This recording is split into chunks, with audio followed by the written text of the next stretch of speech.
Welcome to The Deep Dive, the show where we take the crucial research and surprising stories hiding beneath the surface and bring them straight to you. Today, we are diving into a moment of really chaotic transition. Yeah, the transfer of power in 2016. Mhm. Michael Lewis, he documents it so meticulously. It was less of a handover and more of a shocking institutional collapse. That's the core tension, isn't it? His book, The Fifth Risk, it shows this wasn't just some political disruption. No. It was an active, and you could really argue deliberate rejection of the knowledge you need to run the single most powerful government on Earth. It's incredible. The incoming administration didn't just, ignore the briefings. They seemed to view the entire idea of public service with suspicion, maybe even contempt. And the stakes, they couldn't have been higher. We're talking about the systems that manage the nuclear arsenal, Right. that feed the nation's children and keep us safe from catastrophic weather. Lewis starts the story by detailing the transition preparations, which, it's a process that's legally mandated to make sure that government functions like national security, food inspection, don't just stop on Inauguration Day. He introduces Chris Christie, who volunteered to lead that transition team, and the task was just staggering. The scope of it. Think about it. Identifying and vetting candidates for 500 key federal positions. And we're not just talking about the big names, the cabinet secretary. Oh, it's everything. Everything, down to these crucial but kind of obscure boards, like the one that manages the Barry Goldwater Scholarship Foundation. Christie saw it as, the ultimate planning exercise. But Lewis shows how that planning was just fatally undercut. We learned that Donald Trump had absolutely no interest in spending money on a transition team. The quote is pretty damning right. It is. Reportedly, he just erupted, demanding to know why Christie was stealing my fucking money. And that just perfectly encapsulates the attitude. The central mechanism designed to ensure continuity and competence was immediately seen as just a waste of money. An unnecessary cost. Exactly.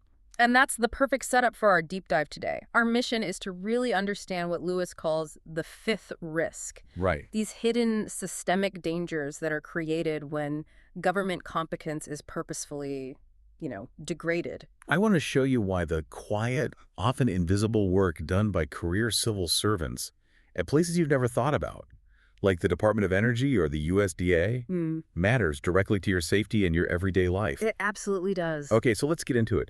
Lewis establishes right away that this failure, it wasn't an accident. It was rooted in things like personal vengeance and this deep institutional skepticism. Yeah, the transition process that Christie built was, by all accounts, really rigorous. We're talking background checks, vetting hundreds of qualified candidates across dozens of agencies. And then came the vetting vacuum, as Lewis calls it. It all started with Jared Kushner. Right. And the source material is very clear on this. There was this old family grudge. It stemmed from Christie prosecuting and, jailing Kushner's father, Charles, way back in 2005. So when Trump won, the transition leadership was basically handed over to a group that included Jared and Ivanka. Which effectively gave the son-in-law control over this process that was meant to staff the entire federal government.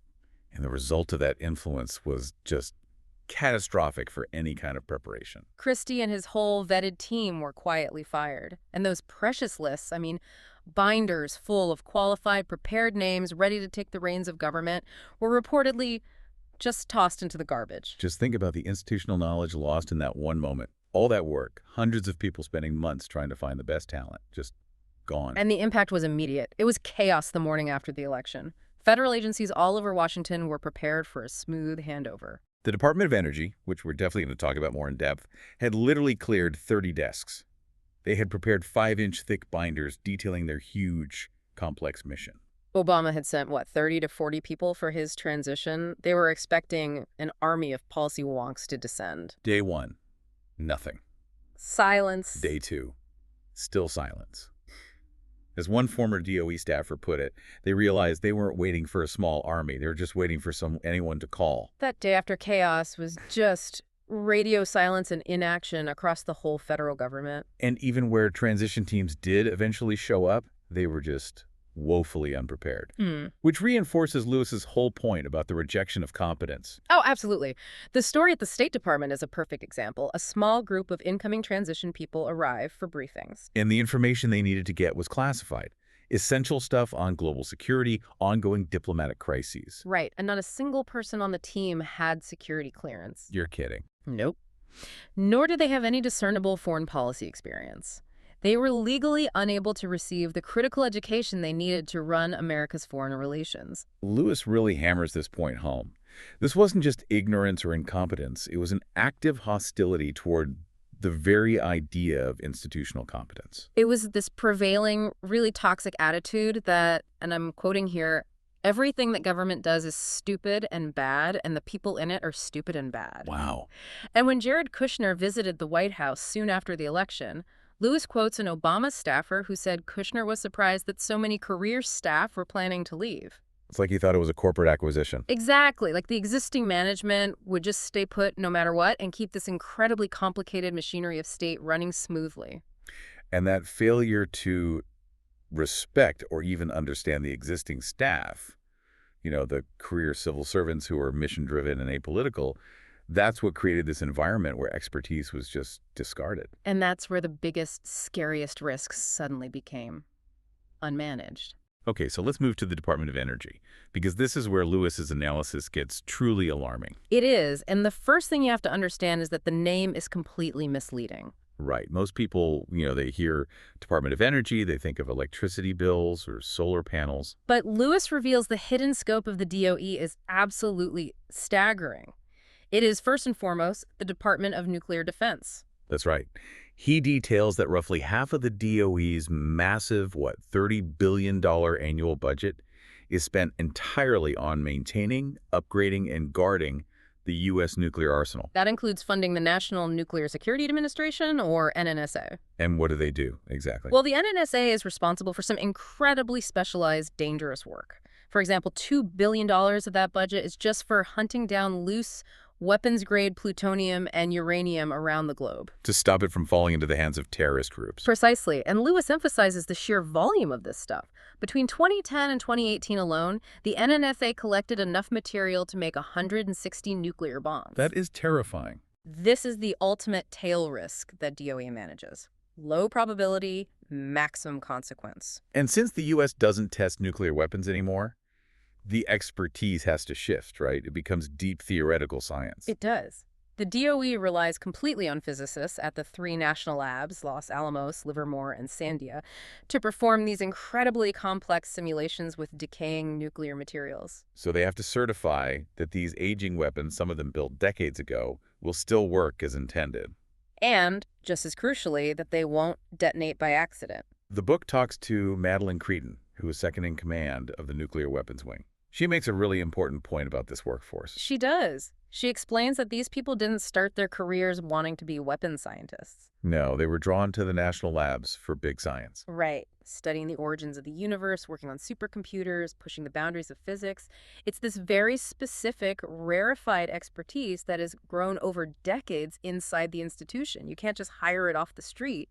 And the incoming administration just didn't seem to grasp that you cannot replace a nuclear physicist who's been simulating warheads for 20 years with a loyal political appointee. And that brings us to what Lewis calls the attack on expertise during the transition. The DOE's primary contact from the Trump team was a guy named Thomas Pyle, a former lobbyist for Koch Industries and ExxonMobil, known for running what was essentially a propaganda machine that actively targeted the DOE's own climate research. So his contempt for the agency was, let's say, evident from the start. In his preparation, or lack thereof, he met with the outgoing Energy Secretary Ernest Moniz, a nuclear physicist with a profound understanding of the department, for just a single hour. And he didn't even bring a pen or paper. No. And critically, he asked no meaningful questions about the nuclear stockpile, the labs, or the international security mission. Lewis quotes someone saying he was not motivated to spend a lot of time understanding the place. The ultimate sign of hostility came in that notorious list of 74 questions he sent over. That list. While some were about policy, many were just political threats. They explicitly demanded lists of names of employees who had attended climate change meetings or UN conferences. Lewis accurately called it McCarthyism. The goal seemed to be purification and punishment, not understanding and transition. And Secretary Moniz, to his credit, flatly refused to answer those questions. But the signal was sent loud and clear to the career staff. The message was, "We don't value your expertise. We suspect your loyalty." And that immediately led to what Lewis calls the brain drain, the accelerated loss of essential, non-political people. The story of Joe Hazier, the chief financial officer, is a perfect example. He managed a $30 billion annual operation, kept the books balanced, a crucial and incredibly difficult job. And he just left. Because despite the enormous responsibility he had, no one from the incoming team even asked him to stay on or sought his counsel. It wasn't a political firing. It was a failure of outreach, a symptom of this attitude that this massive operation could just run itself. And then there's the most dramatic near disaster. The story of General Frank Glotz. Yeah, a retired 3-star Air Force lieutenant general. He was the undersecretary for nuclear security. So he was the person ultimately responsible for the safety of the entire U.S. nuclear stockpile. The whole thing. He submitted his resignation as required and was literally preparing to walk out the door. And it was only because Secretary Moniz intervened.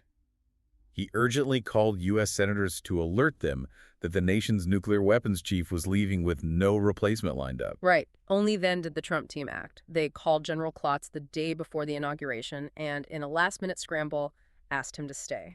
It just shows this stunning, almost fatal carelessness with the most sensitive national security concerns imaginable. And this is why the creation of the chief risk officer role was so vital. This was held by John McWilliams, a former Goldman Sachs banker. And his job was to catalog all the terrifying, catastrophic risks facing the department, what Lewis calls tail risk. McWilliams categorized 4 explicit known risks the DOE was desperately trying to manage. The first was nuclear accidents. He brought up the 1961 Broken Arrow incident in Goldsboro, North Carolina. A B-52 carrying 2 hydrogen bombs broke apart in midair. And Lewis's source material provides the chilling detail. One of the bombs, as it was plummeting to Earth, actually armed itself. It was designed with 4 safety mechanisms. And 3 of those 4 either failed or were rendered ineffective by the crash. A single low-voltage switch was the only thing that prevented the detonation of a weapon 250 times more powerful than the Hiroshima bomb. Right in the middle of North Carolina. That near miss is exactly why the DOE's safety device design expertise is non-negotiable. You need top-tier physicists for that. The second explicit risk was geopolitical nuclear risks. Right, and this isn't just about deterrence. McWilliams noted that the DOE's national labs are crucial for monitoring global threats. Like analyzing North Korea's missile experiments. And providing the technical expertise to police the complex Iran nuclear deal, making sure Iran couldn't cheat and surprise the U.S. with a secret weapon. Okay, what's the third major risk? This one has a terrifyingly high consequence, but it's a slow, sprawling problem: nuclear waste. The WOPP facility accident in 2014 is a great example of A this. terrible example, yeah. A federal contractor used organic kitty litter instead of inorganic kitty litter to pack volatile waste. That sounds like a small mistake. A simple, preventable mistake that caused a drum to burst. That one act of negligence shut the facility for 3 years and cost $500 million to clean up. But even that is small compared to the long-term disaster at Hanford, Washington. Oh, Hanford is on another level. It produced 2/3 of the plutonium for the U.S. arsenal, and now it contains what's basically an underground glacier of radioactive sludge. Tanks full of highly toxic waste, and they're slowly, inexorably moving toward the Columbia River. The cleanup of just that one site is conservatively estimated to take a century and cost over $100 billion. It's a slow-motion catastrophe, and it was all driven by poor program management in the past. And McWilliams' fourth tail risk. Electrical grid vulnerability. Our entire society runs on this deeply fragmented, vulnerable electrical grid.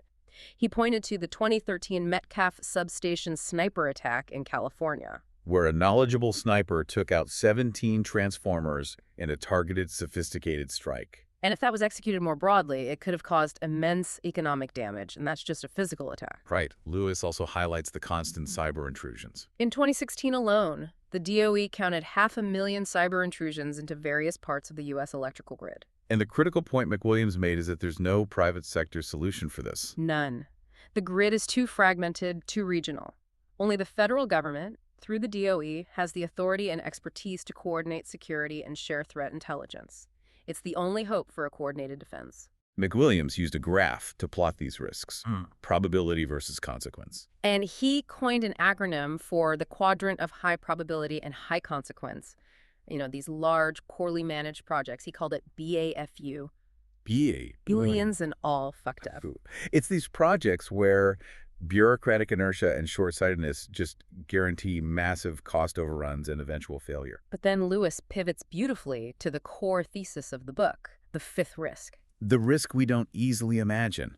McWilliams identified this as program management. So it's not an event like a bomb exploding. No, it's the systemic failure that's inherent in managing long-term problems. Lewis defines it as the risk a society runs when it falls into the habit of responding to long-term risks with short-term solutions. That's the Hanford problem. Exactly. Delaying essential maintenance on a tunnel full of lethal waste until it collapses. No. Or the aging DOE workforce losing track of nuclear material because nobody asked them to stay. It's the constant erosion of competency in the face of these huge multi-generational problems. And it's also the active destruction of future solutions. Oh, absolutely. The elimination of ARPE, a small but vital program, speaks volumes. It was a high-risk, high-reward funding agency for energy innovation, the DARPA of energy. It had a tiny budget, right, like $300 million. Trivial in the grand scheme, but it funded these incredibly ambitious ideas. Like making fresh water using sunlight. Or genetically engineering a specific type of bug to eat electrons in crap oil, which would effectively turn electrical energy into sustainable fuel. People like Bill Gates and the founder of FedEx, Fred Smith, they championed this program. They saw it as this vital engine for economic and environmental breakthroughs. And yet Lewis notes that in the first Trump budget, ARPAE was targeted for total elimination. Why? Why would you do that? Because the knowledge it generated made life messier for those with a short-term fossil fuel-centric worldview. Lewis suggests this is the upside to ignorance. If your ambition is to maximize short-term gain without regard to the long-term cost, you are better off not knowing the cost. Exactly. Knowledge complicates things. And the desire here was clearly to simplify the world by gutting the very systems designed to manage long-term complexity. Okay, let's shift from the nuclear arsenal to our food supply. Let's talk about the Department of Agriculture, the USDA. Right. And here, the immediate risk wasn't a nuclear accident, but what Lewis identifies as people risk, the systemic danger posed by the lack of dedicated, competent staff. And the USDA's name is just as misleading as the DOE's. Ali Zaidi, who worked in the Obama White House, he discovered its true scope was far, far beyond just telling farmers to grow stuff. His mind was blown. He realized the USDA manages 193 million acres of national forests. That's more land than the entire state of Texas. It inspects 9 billion birds a year for food safety, and crucially, it runs a massive essential bank with a $220 billion loan portfolio. It's the primary engine for rural infrastructure. Everything: housing, water systems, electricity, fire departments in small towns all across America. It is a massive decentralized social and financial safety net. So knowing this, the career staff at the agency tried to be as hospitable as possible. They were hoping to educate the incoming transition team. They even stocked a mini fridge with Pepsi after they heard the incoming transition lead had lobbied for PepsiCo. A nice little touch. But the hospitality was just completely ignored. Day after day, no one showed up. And when the team finally arrived, more than a month after the election, it was led mostly by one guy, Brian Klippenstein. And his background was interesting. He ran a bizarre right-wing advocacy group called Protect the Harvest, known for its extreme anti-humane society stance. And his focus, just like Pilot the DOE, wasn't on food safety or rural lending. No, it was on ideological purification. He had this bizarre, singular focus on finding staff names associated with climate change. It was the same pattern: punish, don't learn. This failure to vet and understand the mission created the crisis Lewis called people risk. And that risk became vividly apparent 9 months later when Politico published the resumes of the new political appointees. I remember this. The roster was something else. Lewis details it: a long-haul truck driver, a gas company meter reader, a country club cabana attendant, and the owner of a scented candle company. And the one thing they had in common wasn't expertise or credentials. No, some of them didn't even have a college degree. The unifying trait was demonstrated loyalty to the administration. And these individuals were placed in crucial roles, paying nearly $80,000 a year. With the expectation that they would dismantle the policies they were now overseeing, not manage the existing infrastructure. Exactly. And that lack of competence immediately threatened the most essential and costly part of the USDA, the Food, Nutrition, and Consumer Services Division. Which is what, 70% of the entire USDA budget? It's huge. Kevin Concannon, who ran this division for 8 years, oversaw the disbursement of nearly $1 trillion, feeding millions of people anonymously through programs like SNFE food stamps and school lunches. Concannon explains that the average food stamp benefit is minimal, about $1.40 per meal. And actual fraud in the program is statistically rare, around 5% in 2015. But the media magnifies these isolated incidents. Like the infamous story of the surfer dude who claimed benefits let him surf all day. Right, and that creates immense political resistance to the whole system. So the Trump administration's budget proposal, which suggested cutting food stamps by over 25%, that was a signal. It signaled an intent to abandon the idea that the government should provide a minimum level of nutrition and social support. And Concannon's motivation, his personal story about government social workers helping his schizophrenic brother, it just highlights this deep, mission-driven ethos you find among these career civil servants. It's a stark contrast to the purely political motives of the new regime. And that political motive directly overruled nutritional science. Just 1 week after being sworn in, the new Secretary of Agriculture, Sonny Perdue, staged this public event. He announced the immediate rollback of Obama-era nutritional standards for school meals. And Lewis details the specifics of that rollback, which were heavily driven by industry lobbying. Relaxing requirements for whole grains, allowing higher sodium levels. And increasing the acceptable milk fat content.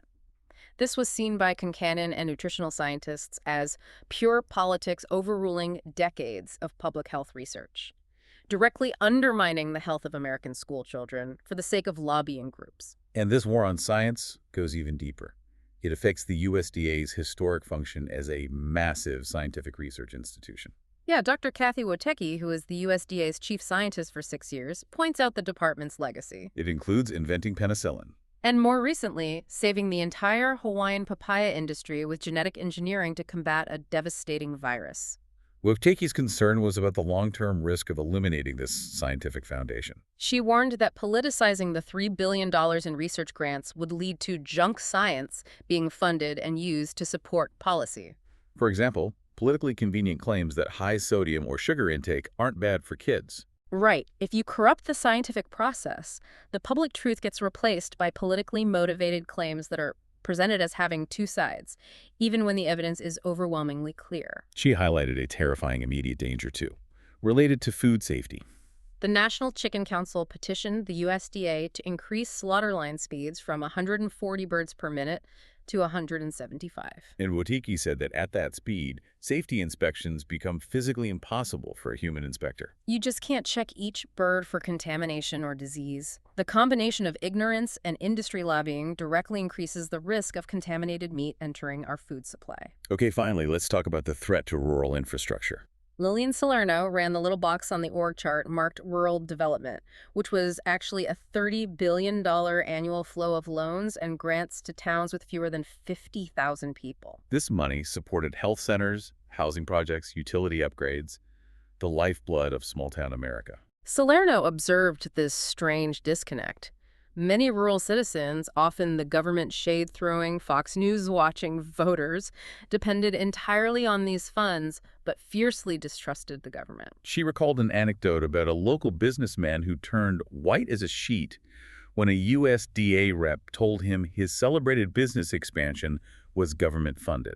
The USDA money was often invisible, but it was the only thing preventing these areas from just completely degrading. And the Trump administration's response to this essential program was a striking visual metaphor for Lewis's whole thesis. They literally eliminated the rural development box from the organization chart. Just got rid of it. Salerno feared this was intentional, a precursor to dismantling the whole system. Her concern was that the $220 billion loan portfolio would be privatized for Wall Street profit. Allowing bankers to take all the money and give it to their banker friends. And privatize essential public services like water and power, eliminating the public mission entirely. Okay, our journey now takes us to the Department of Commerce, which Lewis expertly reveals is actually the Department of Data. Right. And within it lies NOAA, the National Oceanic and Atmospheric Administration, the agency responsible for the National Weather Service, the census, and economic stats. It has a $5 billion budget. Leading NOAA was Kathy Sullivan, a fascinating figure. an astronaut, an oceanographer, deeply committed to public service. She observed that while NASA was encouraged to promote its heroic astronauts, NOAA, which manages essential Earth sciences, is routinely slandered by those who want to defund it. Her pivotal realization came after the 2011 Joplin tornado. It killed 158 people. Despite the fact that the National Weather Service issued warnings 17 minutes before impact. So the NWS had excellent data on the weather, but Sullivan realized they had virtually none on its citizens. Specifically, why people ignored those timely warnings. This highlights the immense taxpayer-funded infrastructure that enables accurate prediction. The NWS, using billions of dollars in satellites, radar, supercomputers, provides the foundational data that makes all modern weather forecasting possible. And this capability, paid for by you, the public, is what the private sector, companies like AccuWeather, repackage and sell. And this competence came into direct conflict with private interests. It intensified when Barry Myers, the CEO of AccuWeather, was nominated to run NOAA. This is the guy who once flunked out of meteorology school because he was a horrible student. That's the one. He views the NWS as direct, unfair competition. The source material indicates he has a decades-long history, starting in the 90s, of actively trying to restrict the NWS from delivering detailed weather knowledge directly to Americans. His goal being to force the public into becoming paying customers for private services. The audacity of it is staggering. The private sector trying to restrict public access to publicly funded life-saving data. Myers successfully suppressed key NWS initiatives. He even blocked the agency from creating a simple public safety app after the Joplin tragedy. The underlying threat was crystal clear. Too much free, accurate data undermined AccuWeather's profit motive. So what's the danger there? What's the end game? The dystopian endgame is where access to essential public safety information becomes paywalled. And Lewis provides this chilling example from Moore, Oklahoma in 2015. Right. AccuWeather sent a private tornado alert to its paying corporate customers 12 minutes before the storm hit. But its own network channel, the one available to the general public, was broadcasting non-essential filler. Specifically, videos of swimming hippos. Oh, swimming hippos. The essential warning was only available to those who had paid for it. It's a severe ethical and public safety compromise. So the nomination of Myers was seen as a move to give an industry insider control over the nation's most valuable life-saving data repository, allowing him to dismantle NOAA's public mission and sell off its infrastructure. One Senate staffer called him uniquely dangerous because he understood the systems he wanted to destroy so well. And you can contrast this with the Obama administration's focus on the massive untapped value in government data. K.J. Patil, the first U.S. chief data scientist, made it his mission to open up all unclassified data, ensuring it was machine-readable and publicly accessible. And the entrepreneur David Friedberg proved the immense commercial value of this open government infrastructure. His company, the Climate Corporation, originally called Weatherbill, built a $1.1 billion business selling weather insurance to farmers. Wow. By leveraging publicly funded assets. His teams used decades of NOAA's historical radar images and USDA soil data information that was often literally stored on tapes in agency basements. They digitized it, put it on the cloud, and used it to turn farming into decision science. Advising farmers on optimal planting times, fertilizing, crop selection, all based on precise, localized weather and soil history. So it showed definitively that government infrastructure enables massive private innovation. And yet, Lewis observes that the Trump transition focused entirely on data suppression for narrow commercial motives. They even went so far as to bury the link to NWS weather forecasts deep within the NOAA webpage. Because Myers thought people should have to pay for it. This conflict forced Kathy Sullivan and NOAA scientists to adopt new strategies. They realized their high-tech meteorological competence wasn't enough if people didn't act on the warnings. So they embraced behavioral science. They needed to understand why people weren't seeking shelter. Enter Kim Klockow, NOAA's first and only social scientist. She discovered people cling to these local myths, like the tornado never crosses the river. They have a failure of imagination about the true destructive power of severe weather. They associate home with safety, even when their home is directly in the storm's path. The El Reno near miss in 2013 was a terrifying lesson in this. A TV weatherman, overwhelmed by the storm's size, told viewers that anyone who wasn't underground was doomed. So thousands of people fled their homes and drove onto the interstate, creating a massive parking lot disaster. If the tornado hadn't lifted by sheer luck, Lewis estimates the fatalities would have been catastrophic. The ultimate risk wasn't the wind speed, it was the human response to an improperly worded warning. But then there was a success story in Elk City, Oklahoma, in 2017. Right. A prototype prediction model gave the local emergency manager, Lonnie Risenhoover, a 30-minute tornado emergency heads up. And crucially, the National Weather Service used specific, unambiguous language, The trusted human link.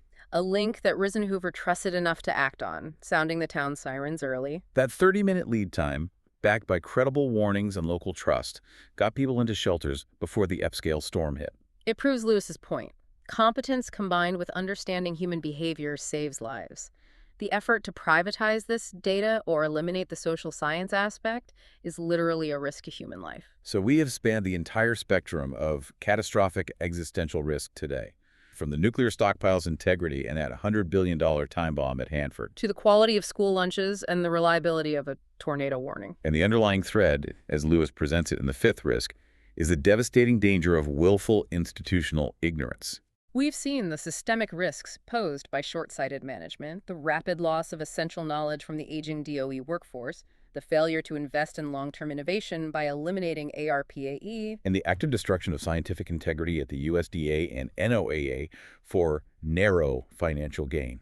These actions are driven by this singular political motive that prioritizes short-term advantage over long-term public good. Lewis encapsulates the motivation perfectly.